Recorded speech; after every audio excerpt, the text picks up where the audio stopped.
स्वर्णोदयदीप्तिम् अखिलभुवनचैतन्यप्रसारम्। నమస్కారం, మన ధర్మం కార్యక్రమానికి స్వాగతం.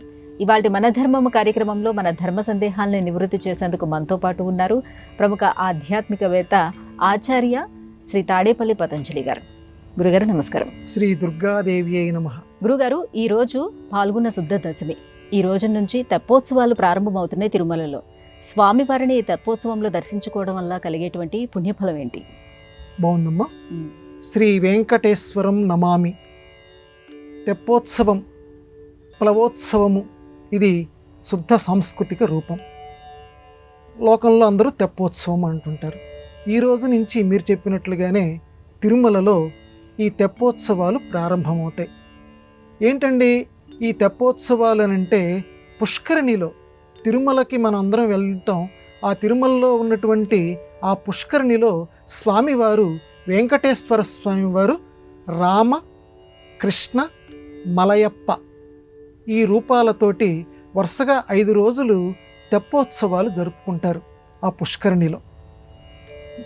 ఏమిటండి, ఎందుకని ఈ తెప్పోత్సవాలు జరుపుతారు, ఈ ప్లవోత్సవాలు ఎందుకు జరుపుతారు అని అంటే, ఈ లోకంలో అందరం కూడా భవసాగరంలో మునిగిపోయి ఉన్నాం. ప్రతి నిమిషం కూడా అది గుర్తు చేయటం. ఈ భవసాగరం నుంచి భవాబ్ధిపోతం, ఈ భవసాగరము అనేటువంటి ఈ సముద్రం నుంచి మనల్ని దాటించేటువంటి నావ, ఆ ఓడ నరసింహస్వామి అని చెప్పి ఆదిశంకరులు ఏ రకంగా ఆ లక్ష్మీ నరసింహ కరావలంబ స్తోత్రంలో చెప్పారో, ఈ వెంకటేశ్వర స్వామి వారు కూడా మనందరినీ అలాగే ఈ భవసాగరం నుంచి పక్కకి ఒడ్డుకి చేర్చేటువంటి స్వామి కనుక దానికి గుర్తుగా అదిగో మన మధ్య తిరుగాడుతున్నారని చెప్పడానికి ఈ తెప్పోత్సవాలు ఏర్పాటు చేస్తారు. మొట్టమొదట రాముల వారితోటి ప్రారంభిస్తారు. రాముల వారి యొక్క అవతారంతో ముమ్మారు ఆ పుష్కరిణి చుట్టూతా స్వామివారిని ఆ పడవ మీద కూర్చోబెట్టి చక్కగా తిప్పుతారు. రెండవ రోజు శ్రీకృష్ణ అవతారంలో తిప్పుతారు. ఇక 3, 4, 5 రోజుల్లో మలయప్ప స్వామి అంటే వెంకటేశ్వర స్వామి. ఏమండి, వెంకటేశ్వర స్వామి అనొచ్చు కదా, ఈ మలయప్ప స్వామి ఏమిటి? లోకంలో ఎక్కువగా మలయప్ప మలయప్ప అంటుంటారు. తమిళంలో మలై అంటే కొండ అని అర్థం. తనకి తానుగా ఉద్భవించినటువంటి ఆ స్వయంభూ ఆ శిల ఏదైతే ఉన్నదో వెంకటేశ్వర స్వామి, ఈయన కొండ లోయలో దొరికారట. అందుకని ఆయన్ని మలై స్వామి అనేవారు తమిళులు. నెమ్మదిగా ఆ మలయస్వామి మలయస్వామి ఎలా లోకంలో వ్యావహారికంలో ఆ కొండ లోయలో దొరికినటువంటి స్వామి మలయప్ప స్వామి అయ్యారు. అందుకే ఈనాటికి కూడా మలయప్ప స్వామి అని చెప్పి వెంకటేశ్వర స్వామి వారిని సంబోధన చేస్తూ ఉంటారు. కాబట్టి మలయప్ప స్వామి తన దేవేరులతోటి, భూదేవి శ్రీదేవులతోటి ఆ పడవలో ఈ మిగతా 3 రోజుల్లో చుట్టూత ప్రదక్షిణాలు చేసి మనందరినీ అనుగ్రహిస్తారు. ఆ స్వామివారిని చూడటం వల్ల మనకి కలిగేటువంటి లాభం ఏమిటంటే, ఈ సంసారంలో ఉన్నటువంటి మనకి ప్రతి నిమిషం కూడా ఎంత కాదనుకున్న అశాంతి, రోగము ఇలాంటివి మనకో మన బిడ్డలకో మన బంధువులకో ఎవరో ఒకరికి వస్తూనే ఉంటాయి. వాటన్నింటినీ కూడా తొలగించి వేస్తట ఒక్కసారి ఆ తెప్పోత్సవంలో ఉంటున్నటువంటి ఆ స్వామి యొక్క దర్శనం చేస్తే. కాబట్టి ఆ ప్లవోత్సవంలో ఉన్నటువంటి ఆ వెంకటేశ్వరుణ్ణి దర్శించుకుంటే అందరి మనస్సుల్లో ఉన్నటువంటి అశాంతి పోతుంది అని చెప్పి పెద్దవాళ్ళు చెప్పారు. కనుక వీలున్న వాళ్ళు పుష్కరిణి దగ్గరికి వెళ్ళి ఈ తెప్పోత్సవంలో స్వామిని సందర్శించండి. లేదా ఈ ప్రచార సాధనాలు, ప్రసార సాధనాలు ఉన్నాయి, వీటి ద్వారా అయినా స్వామిని సందర్శించి తమ సంసారాల్లో ఉన్న అశాంతిని పోగొట్టుకొనెదరుగాక. గురుగారు, ఇదే పాల్గొన్న శుద్ధ దశమి నాడు యాదగిరిగుట్టలో లక్ష్మీ నరసింహస్వామి వారి రథోత్సవం కూడా ప్రారంభం అవుతుంది. రథోత్సవంలో విహరిస్తున్న స్వామివారిని దర్శించడం వెనుక ఉన్న ఆధ్యాత్మిక రహస్యం ఏమిటి? యాదగిరి నరసింహం నమామ్యహం, యాదాద్రి నరసింహం మహానుభావుడు. రథస్థం కేశవం దృష్ట్వా పునర్జన్మన విద్యతే అని పెద్దవాళ్ళు చెప్తారు. రథస్థం, రథములో ఉన్నటువంటి కేశవుణ్ణి గనక చూస్తే పునర్జన్మ మళ్ళీ ఉండదుట, మళ్ళీ జన్మ ఎత్తటం అంటూ ఉండదు. కేశవుడన్నా నారాయణుడన్నా నరసింహుడన్నా ఒకరే కాబట్టి మనకి అందుబాటులో ఉన్నటువంటి ఆ యాదగిరి గుట్ట, ఆ యాదాద్రిలో ఈరోజు మహిమోపేతంగా రథోత్సవం జరుగుతుంది. ఆ రథంలో ఊరేగుతున్నటువంటి ఆ నరసింహస్వామిని గనక సందర్శిస్తే పునర్జన్మ, మళ్ళీ జన్మ ఎత్తటం అంటూ మనకు ఉండదు. అదొక్కటేనా? స్వామి రథంలో ఎందుకు తిప్పుతారండి? రథ ఉత్సవము ఎందుకు జరుగుతుందంటే ఆత్మానం రథినం విద్ధి. మన శరీరం ఒక రథం అని చెప్తారు పెద్దవాళ్ళు. ఈ శరీరం లోపల ఉన్నటువంటి రథి పరమాత్మట. కాబట్టి మన శరీరం అనేటువంటి రథంలో లోపల కూర్చున్నటువంటి రథి పరమాత్మ. ఆయన్ని అందరం సందర్శించలేం, అందరం యోగనిష్ఠులం కాలేము. అందరికీ యోగంలో లోపల ఉన్నటువంటి స్వామిని సందర్శించేటువంటి అవకాశం లేదు. కాబట్టి అలా ఎవరైతే ధ్యానంలో తమ అంతర్నేత్రం ద్వారా భగవంతుణ్ణి సందర్శించలేరో వారందరికీ చక్కటి ఆనందం కలగ చేయటానికి అదిగో నరసింహస్వామి ఈరోజు యాదగిరి గుట్టలో ఆ రథం మీద ఊరేగుతున్నారు. కాబట్టి లోపల ఉన్నటువంటి ఆ పరమాత్మే ఇప్పుడు బయట రథంలో తిరుగాడుతున్నారు. ఆ స్వామిని సందర్శించి మనకి ఐహిక ఆముష్మిక ముక్తిని పొందాలి. అదొక్కటేనా? ఆ రథ చక్రం తిరుగుతున్నప్పుడు లౌకికంగా కూడా చెప్పారు. ఆ రథం వెంబడి గనక మనం నడుస్తూ ఉంటే ఆ ధూళి గనక ఒంటి మీద గనక సోకితే శారీరక అనారోగ్యాలన్నీ కూడా పటాపంచలైపోతాయి అంటారు. ఆ రథ చక్రానికి అంత మహిమోపేతంగా ఉన్నదని చెప్తారు. కాబట్టి రథయాత్రలో వీలున్నటువంటి వాళ్ళందరూ కూడా ఆ రథచక్రం వెనకాల నడుస్తూ చక్కగా తమ జన్మల్ని చరితార్థం చేసుకునేదురుగాక ఆ నరసింహస్వామి మనందరినీ అనుగ్రహించునుగాక. గురుగారు, ఇక మరో సందేహం.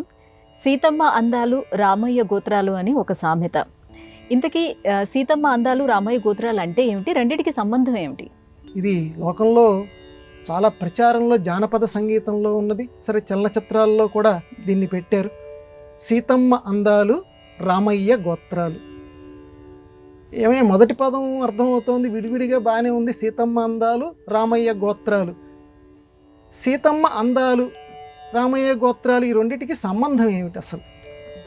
అంటే సీతమ్మ అందాలే రామయ్య గోత్రాలనా కాదంటే అక్కడ అర్థం ఏం చెప్పారంటే పెద్దవాళ్ళు, సీతమ్మ అందాలు అపరిమితం, రామయ్య గోత్రాలు అపరిమితం. అదిట ఆ రెండిటికి మధ్య ఉన్నటువంటి సంబంధం. అపరిమితం అంటే లెక్కించనలవి కానివి. ఎందుకనంటే సుందరకాండ గనక చదివినటువంటి వాళ్ళకి హనుమంతుడు సీతమ్మని చూసిన వెంటనే అబ్బబ్బబ్బబ్బా రాముడే కనిపించాడట. అంతటి సుందరాంగుడైనటువంటి పుంసాం మోహన రూపాయ, పురుషులకే మోహం కలిగించేటువంటి అంతటి అద్భుతమైనటువంటి రూపం సీతమ్మలో చూశాడట. అంటే సీతమ్మలో శారీరక సౌందర్యం ఉంది. ఎందుకంటే ఎవరి అందమైనా సరే కను ముక్కు తీరు అంటారు. కళ్ళు బాగుండాలి, ముక్కు బాగుండాలి, ప్రధానంగా రెండు చూస్తారు. కను ముక్కు తీరు అదొక్కటే కాదు, అమ్మవారిలో మొత్తం సాముద్రిక శాస్త్రం అవయవాలన్నీ ఏ రకంగా ఉండాలని చెప్పిందో అంత చక్కటి సౌందర్యవతి సీతమ్మ. అదొక్కటేనా అండి? ఇవి భౌతికంగా నీకు కనిపించేటువంటి అందాలు సీతమ్మ అందాలు. ఆంతరింకంగా లోకాన్ని ఆనందింపచేసే అందాలు ఇంకా అపరిమితంగా సీతమ్మలో ఉన్నాయి. ఓర్పు, అది గొప్ప అందం సీతమ్మకి. సహనం గొప్ప అందం, శాంతి గొప్ప అందం, ప్రేమ గొప్ప అందం. ఇది సీతమ్మ దగ్గర ఉన్నటువంటి అందాల యొక్క వరుస. ఆ లిస్టు చదువుకుంటూ పోతుంటే ఆ మొత్తం రామాయణంలో సీతమ్మ యొక్క గుణాల అందం ఇన్ని అని చెప్పటానికి లేదు, అపరిమితం. కాబట్టి సీతమ్మ అందాలు ఇన్ని అని చెప్పటానికి లేదు. ఇక రెండో ఆయన దగ్గరికి వద్దాం. రామయ్య గోత్రాలు. ఈ రామయ్య శ్రీరామచంద్రమూర్తి యొక్క గోత్రాలు కూడా అపరిమితం. గోత్రం అంటే ఏంటండి? గోత్రం అంటే నేను ఫలానా ఋషుల యొక్క పరంపరకి చెందినటువంటి వాడిని. అత్రి ఆత్రేయస సేవాస్వ అని చెప్పి ఎవరైనా సరే ప్రవర చెప్పుకునేటప్పుడు నేను ఫలానా ముగ్గురు ఋషుల యొక్క ప్రవరకి చెందినటువంటి వాడిని, నా వంశ మూలకర్తలు వీళ్ళు అని చెప్పుకుంటుంటారు. మామూలుగా మానవులు ముగ్గురో నలుగురో ఐదుగురో ఆ ఋషుల పేర్లు చెప్తారు. మరి రామయ్యకి వచ్చేసరికి రామయ్యకి నాన్నగారు దశరథుడు, దశరథుడి నాన్నగారు, ఆ నాన్నగారి నాన్నగారు, అలా పెట్టుకుంటూ వెళితే రఘువు దగ్గరికి, ఆ రఘువుకి పూర్వం ఆ సూర్యుడు, సూర్యుడికి పూర్వం. అలా అదొక్కటేనా? రామయ్య యొక్క పూర్వీకులు చెప్పమంటే అసలు రామయ్య ఎత్తినటువంటి అవతారాలు ఎన్ని, ఆ అవతారాల్లో గోత్రాలు ఎన్ని, శ్రీకృష్ణుడిగా ఎత్తినప్పుడు సంబంధాలు ఎన్ని, బలిచక్రవర్తి యొక్క మదం అంచటానికి వామనుడిగా విష్ణుమూర్తి జన్మించినప్పుడు ఆయన యొక్క తల్లిదండ్రులు ఎవరు, ఆ తల్లిదండ్రులకు తల్లిదండ్రులు ఎవరు, ఆ తండ్రికి తండ్రి ఎవరు, ఇలా ప్రతి అవతారంలోనూ రామయ్య యొక్క ఆ మూల పురుషులు ఉన్నారే, ఆ వంశ పురుషులు ఉన్నారే, ఆ వాళ్ళని లెక్క పెట్టడం ఎవడి వల్ల కాదు, అపరిమితం, లెక్కకి అలవి కానటువంటివి. సీతమ్మ అందాలు ఎలా లెక్క పెట్టడానికి వీల్లేనటువంటివో రామయ్య గోత్రాలు కూడా ఆయన పూర్వీకుల గురించి చెప్పాలంటే అవి కూడా లెక్క పెట్టడానికి వీల్లేదు అని చెప్పటానికి, అందుకే తెలుగువాడికి జైహో, తెలుగువాడి సామెతలకి జైహో, తెలుగు భాషకి జైహో, సీతమ్మ అందాలు రామయ్య గోత్రాలు అని చెప్పి రెండింటిని చాలా చక్కగా, ఎందుకంటే కుతూహలంగా మొత్తం అంతా మందు యొక్క శక్తి అంతా కూడా ఒక చిన్న ట్యాబ్లెట్లో పెట్టినట్టుగా ఒక చిన్న వాక్యంలో గొప్ప చరిత్రను నిక్షేపించిన తెలుగువాడికి ఆ తెలుగు భాషకి నమస్కారం చెప్పుకుందాం. గురుగారు, తిరుమల వెళ్ళేటప్పుడు కొన్ని కుటుంబాలు గుట్టుగా వెళ్ళి ఎవరికి చెప్పకుండా రావాలని ఒక కట్టుబాటు ఉంటుంది. అలాంటి కట్టుబాటు ఉన్న కుటుంబాలని దొంగలు అంటారంట. అలా ఎందుకు అంటారు, ఏంటి, దీని గురించి వివరిస్తారా? ఇది ఎప్పటి నుంచో వస్తున్నటువంటి ఆచారం అమ్మ. దొంగలంటే మామూలుగా మనం అనుకునేటువంటి దొంగలు కాదు. తిరుమల చేసేటువంటి యాత్రికులు కూడా ఇప్పటికీ కూడా రాయలసీమ, తెలంగాణ రాష్ట్రంలో మహబూబ్ నగర్, నాగర్ కర్నూల్ ఇలాంటి ప్రదేశాల్లో ఇప్పటికీ ఇలాగా తిరుమలకి దొంగ యాత్ర చేసేవాళ్ళు ఉంటారు. కొన్ని కుటుంబాలు ఆ రకంగా ఉన్నాయి. రాను రాను ఆచారం తగ్గుతోంది, కానీ కొన్ని కుటుంబాలు ఇప్పటికీ పాటిస్తున్నారు. ముఖ్యంగా రాయలసీమలో వాళ్ళు ఎక్కువగా పాటిస్తారు. ఏంటండి ఈ దొంగ యాత్ర చేయటం ఏంటండి తిరుమలకి?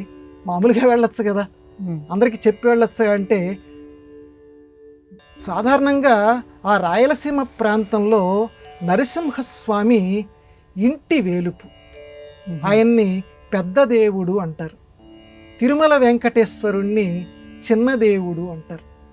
కులదైవం నరసింహస్వామి.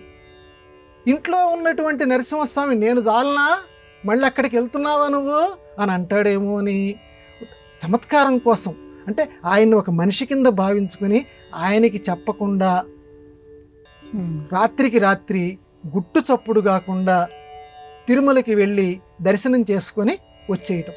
కాబట్టి తిరుమలకి వెళ్ళి ఈ రకంగా దొంగలు అంటే ఇంటి పెద్ద వేలుపుకి తెలియకుండా తిరుమల చిన్న వేలుపోయినటువంటి వెంకటేశ్వర స్వామిని దర్శనం చేసుకొని రావటం. ఇది ఒక్కటే కాదు, పూర్వకాలంలో పుట్టినటువంటి సామెత ఇది. పూర్వకాలంలో ఏంటంటే ఇప్పట్లాగా ఇన్ని బస్సులు, ఇన్ని విమానాలు, ఇన్ని రైళ్లు లేవు. అరణ్యాల్లో వెళుతూ ఉంటే దొంగలు దోచుకునేటువంటి వారు. కాబట్టి ఎవరైనా తిరుపతి వెళుతున్నాము అని అంటే, ఓహో వీళ్ళేదో ముడుపులు కట్టడానికో దేనికో మొత్తానికి సొమ్ములు పట్టుకొని వెళ్తున్నారు వీళ్ళు అని దొంగలకి ముందుగానే వీళ్ళ యొక్క విషయాలని తెలిసి ఎక్కడ దోచుకుంటారో అని చెప్పి ఆ దొంగలకి తెలియకుండా వీళ్ళు కూడా దొంగల్లాగా మారిపోయి గుట్టు చప్పుడు కాకుండా దొంగతనం చేసేటప్పుడు తన యొక్క ఉనికి తెలియకుండా ఎంత గుట్టు చప్పుడుగా దొంగతనం చేస్తాడో ఆ రకంగా తాము యాత్ర చేసి వచ్చేటువంటి విషయం, యాత్రకి వెళుతున్నటువంటి విషయం ఎవ్వరికీ తెలియకుండా వెళ్ళి వచ్చేవారు. అందుకని వాళ్ళని తిరుపతి దొంగ యాత్ర చేసి వచ్చేవారు అనేవారు. ఈ రకంగా ఇంకోటి, యాత్ర చేసేటప్పుడు చాలా శ్రద్ధగా వెళ్ళేటువంటి వాళ్ళు. రాత్రికి రాత్రి అలా బయలుదేరి మళ్ళీ పొద్దుటికి, అంటే చాలా దగ్గరగా ఉన్నటువంటి కుటుంబాలు తిరుపతికి మళ్ళీ స్వామివారి సందర్శనం చేసుకొని, అప్పట్లో ఇన్ని దేవాలయాలు ఇంతగా హడావిడేమీ లేదు కదా, పూర్వకాలంలో వచ్చింది ఇది, సందర్శనం చేసుకొని తిరిగి వచ్చేసేవారు. వచ్చిన తరువాత చక్కగా ఏమండి మేము తిరుపతి వెళ్ళొచ్చాము అని చెప్పి అందరికీ, నలుగురికి, ఆ చుట్టుపక్కల వాళ్ళకి తెలియచేసి, ఇప్పటికి కూడా ఈ ఆచారం ఉంది కదమ్మా, ఎక్కడికైనా యాత్ర వెళ్ళి వస్తే నలుగురికి భోజనాలు పెట్టడం. అప్పుడు పెట్టేవారు, ఓహో వీళ్ళు తిరుపతి వెళ్ళి వచ్చేవారని తెలిసేది. ఇంకోటమ్మా, దొంగ వంటకం అని కూడా అంటారు. తలుపులన్నీ మూసి చివరికి వాసన బయటి వాళ్ళకి తెలియకుండా, అంటే వాళ్ళు భోజనానికి పిలిచి అయ్యా భోజనం చేద్దురుగా రండి అని పిలిచేంత వరకు కూడా వీళ్ళు తిరుపతి వెళ్ళొచ్చారు, వంట వండుతున్నారన్న విషయం తెలియకుండా అలా దొంగయాత్ర కనుక చేస్తే అప్పటికి వాళ్ళు యాత్ర చేసి వచ్చినటువంటి ఫలితం మనకి దక్కుతుంది అని చెప్పి వాళ్ళు నమ్మేవారు. దీన్నే తిరుపతి దొంగలు లేకపోతే తిరుపతి దొంగ యాత్ర అనేవారు. ఇప్పటికీ కొన్ని కుటుంబాల్లో తెలుగునాట ఈ ఆచారం ఉంది. గురుగారు, అపరిమితమైన దైవత్వాన్ని మనకు కనిపించే ఈ పరిమితమైన లోకంలోనే దర్శించాలని ఠాగూర్ అనటంలో ఆంతర్యం ఏమిటి? రవీంద్రనాథ్ ఠాగూర్ ఆయన మన జనగణమన సృష్టికర్త, అద్భుతమైనటువంటి నోబెల్ బహుమతి సాధించినటువంటి గీతాంజలి సృష్టికర్త, అపరిమితమైనటువంటి వ్యాసాలు రాశారు మహానుభావుడు. ఆయన రాసినటువంటి వ్యాస సంపుటిలో సాధన అని ఒకటి ఉంది. తెలుగు అనువాదం చెప్తున్నాను. సాధన అనేటువంటి ఒక వ్యాస సంపుటి ఉంది. ఆ సాధన అనేటువంటి వ్యాస సంపుటిలో ఇప్పుడు మీరు అడిగినటువంటి ప్రశ్నకి సంబంధించిన జవాబు ఉంది. మనకి చుట్టూతో ఉన్నటువంటి దైవశక్తి అపరిమితం, మనం పరిమితం ఆయు ప్రమాణం కలిగిన వాళ్ళం. మన చుట్టూ ఉన్నటువంటి వస్తువులు కూడా పరిమిత సౌందర్యం కలిగినటువంటివే. కానీ పరిమితంగా ఏవైతే నీ చుట్టూ కనిపిస్తున్నాయో ఈ పరిమితమైనటువంటి వాటి ద్వారా అపరిమితాన్ని నువ్వు ఆవిష్కరించుకో అని చెప్పి ఆ సాధన అనే వ్యాస సంపుటిలో రవీంద్రనాథ్ ఠాగూర్ చెప్పాడు. ఎలా చెప్పారంటే ఆ మహానుభావుడు, ఒక పువ్వు దగ్గరికి వెళ్ళు, ఆ పువ్వును చూసిన వెంటనే నీకు ఆనందం కలుగుతుంది. నాకు ఆనందం కలగట్లేదండి అని అంటే ఇక నేనేం చెప్పలేను. ఆనందం అని ఆ మహానుభావుడే రాశాడు. ఎందుకంటే పువ్వుల్ని చూసినా, పసిపిల్లల నవ్వుల్ని చూసినా మనస్సులో ఒక చెప్పలేనటువంటి ఆనందం కలగాలి. అలా కలగట్లేదు అంటే అతను తొందరగా సైకాలజిస్ట్ దగ్గరికి వెళ్తే అతనికి మంచిది, చుట్టూ ఉన్న సమాజానికి కూడా చాలా మంచిది. కాబట్టి ఒక పువ్వు దగ్గరికి వెళ్తే సాధారణంగా ప్రతి మానవుడికి ఒక ఆనందం కలుగుతుంది. ఆ పువ్వుని చూస్తుంటే ఆనందం కలుగుతుంది. పువ్వు పరిమితమైనది, దాని ఆయు ప్రమాణం పరిమితం, అది ఎక్కువ కాలం ఉండదు, వాడిపోతుంది. కానీ దాన్ని చూస్తే వచ్చేటువంటి ఆనందం ఉన్నదే అది అపరిమితం. అంటే ఒక పరిమితమైన దాని ద్వారా మనం ఆనందం ఎంత కొలతయ్యా అంటే చెప్పలేం. పువ్వు యొక్క వాడిపోయే తత్వం ఇంతకాలం ఉంటుంది, ఇన్ని గంటలు ఉంటుందని చెప్తాం. కానీ ఆ ఆనందం అనేటువంటిది అది అపరిమితం. కాబట్టి పరిమితమైనటువంటి దాని ద్వారా అపరిమితమైన ఆనందాన్ని నువ్వు పొందుతున్నావు. ఆ ఆనందమే భగవంతుడు. భగవంతుడు కూడా ఇలా చుట్టూతా అలా వ్యాపించి ఉన్నాడు. కాబట్టి పరిమితమైనటువంటి వస్తువుల ద్వారా లోకంలో ఆ అపరిమితమైనటువంటి ఆ భగవంతుణ్ణి కనుక్కునే ప్రయత్నం చేద్దాం. ఒక చిన్న దీపం, ఆయన రాసినటువంటి వాక్యమే, ఒక చిన్న దీపం నీకు వెలుగు ఇస్తోంది, చుట్టూ ఉన్నటువంటి చీకటిని పోగొడుతోంది. ఒక చిన్న దీపమే వెలుగునిచ్చి నీకెంత ఆనందం కలిగిస్తోందే. ఈ ప్రపంచం మొత్తాన్ని వెలిగిస్తున్నాడు, ప్రపంచం మొత్తానికి చైతన్యం ఇస్తున్నాడు భగవానుడు. కాబట్టి ఒక చిన్న దీపం ద్వారా, ఒక పరిమితమైనటువంటి దీపపు వెలుగు ద్వారా శాశ్వతమైనటువంటి దీపపు వెలుగు, ఆ పరమాత్మని నువ్వు గణించు, ఆ పరమాత్మ యొక్క ఆ అంతఃసృష్టిని నువ్వు లెక్కించు. ఎందుకనంటే ఒక దీపం ఉంది, ఆ దీపము యొక్క కాంతి భూమి మీద పడుతోంది. ఇప్పుడు నేల కాంతిని తనంతట తాను సృష్టిస్తోందా, లేకపోతే పైన ఉన్నటువంటి దీపం ద్వారా అందుకుంటోందా అంటే ఎవరమైనా చెప్తాం నేలకి కాంతి లేదు, పైన ఉన్నటువంటి దీపం ద్వారానే నేల కాంతిమయమవుతోందని. ఆ రకంగానే ఈ సృష్టి మొత్తం కూడా జడము. ఈ జడమైనటువంటి ఈ సృష్టిలో చైతన్యాన్ని ఇచ్చేటువంటి వాడు పరమాత్మ. పైన ఉన్న దీపం ద్వారా ఆ కాంతి భూమి మీద పడి నేలంతా కూడా ఏ రకంగా వెలుగులతోటి నిండిపోతుందో ఆ పరమాత్మ యొక్క ఆ చైతన్యం ద్వారానే ఈ సృష్టిలో ఉన్నటువంటి ప్రతి జీవరాశి చైతన్యాన్ని, కాంతిని పొందుతోంది. ఈ విషయాన్ని గమనించు అని రవీంద్రనాథ్ ఠాగూర్ చెప్పారు. మొత్తానికి ఏంటంటే పరిమితమైనటువంటి దాని ద్వారా అపరిమితమైనటువంటి ఆ శక్తిని కనుక్కునే ప్రయత్నం మనందరం చేయాలని ఆ మహానుభావుడు తన వాక్యాల్లో చెప్పాడు. గురువుగారు, గురువు గారి గురువుని ఏమని పిలవాలండి? ఆధునిక భాషా శాస్త్రజ్ఞులు కొంచెం కొంటెగా, చమత్కారంగా గుగ్గురు అంటారు. గుగ్గురు అని అనకూడదు. అది ఏమనాలంటే గురువు గారి యొక్క గురువు గారిని పరమ గురువు అనాలి. ఎక్కడైనా సంప్రదాయం తెలిసినటువంటి వారు పరమ గురువు అంటారు. అంటే శంకర భగవత్పాదుల వారు ఉన్నారు. శంకర భగవత్పాదుల వారి యొక్క గురువు గారు గోవింద తీర్థులు. ఆ గోవింద తీర్థుల యొక్క గురువు గారు గౌడపాదాచార్యుల వారు. కాబట్టి ఇప్పుడు గౌడపాదాచార్యుల వారు శంకరాచార్యుల వారికి పరమ గురువు అవుతారు.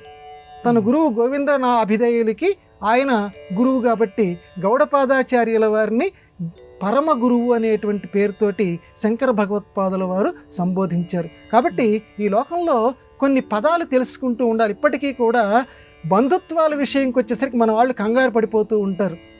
ఎందుకంటే ఈ ఆంటీలు, ఈ అంకుల్స్ ఎప్పుడైతే ఈ ఆంగ్ల భాషా పరిప్రావంతో మన లోకంలోకి వచ్చాయో, బంధుత్వాలను వీళ్ళని ఏమంటారు, మా నాన్నగారు ఎవరికి మామగారు, వారి కోడలి నాన్నగారు నా కొడుక్కి మామగారు అని అంటే జుట్టు పీక్కునేటువంటి వాళ్ళు ఇప్పటికి చాలామంది ఉన్నారు. అర్థమవుతుంది. ఎందుకంటే అమ్మకి నాన్న, అమ్మ నాన్న యొక్క చెల్లెలి యొక్క భర్త ఏమవుతాడరా అంటే ఒక నిమిషం తడుముకునేటువంటి వాళ్ళు ఇప్పుడు ఉన్నటువంటి ప్రపంచంలో చాలామంది ఉన్నారు. అమ్మ నాన్న ఇంతవరకు ఓకే, అమ్మ యొక్క తండ్రి ఎంతవరకు చెప్తారు, కానీ ఆ పైన ఉన్న బంధుత్వాలు, వాళ్ళ చెల్లెళ్ళు, ఆ చెల్లెళ్ళకి సంబంధించిన వాళ్ళు, అక్కలకి సంబంధించిన వాళ్ళు, ఆ బంధువులు వీళ్ళకి ఏమవుతారు అని చెప్పటం అంటే ఈ రోజుల్లో చాలామంది గజిబిజి అవుతారు. కాబట్టి అలాంటి వాళ్ళందరికీ ఈ పదం ద్వారా మనం బోధించేది ఏంటంటే తెలుసుకునేటువంటి ప్రయత్నం చేయాలి.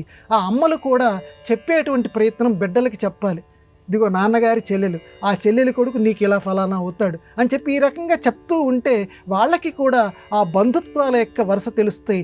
గురువుగారిని ఏమనాలి అంటే పరమ గురువు అనాలి. ఇలాంటి సంప్రదాయబద్ధమైనటువంటి బంధుత్వాలు తెలుసుకుంటూ తెలుగు నా యొక్క సంస్కృతిని మనం అందరం నిలబెడదుము గాక. గురుగారు, రామాయణ కాలంలో వారాల పేర్లు ఉండేవి కాదు. ఈ కలియుగంలోనే వారాల పేర్లు వచ్చాయి. మరి రామాయణ కాలంలో కాలాన్ని ఎలా లెక్కించేవారు? మరి రామాయణంలో మొత్తం 24,000 శ్లోకాల వాల్మీకి రామాయణంలో ఎక్కడా వాల్మీకి మహర్షి వారము అనేటువంటి పదప్రయోగం చేయలే.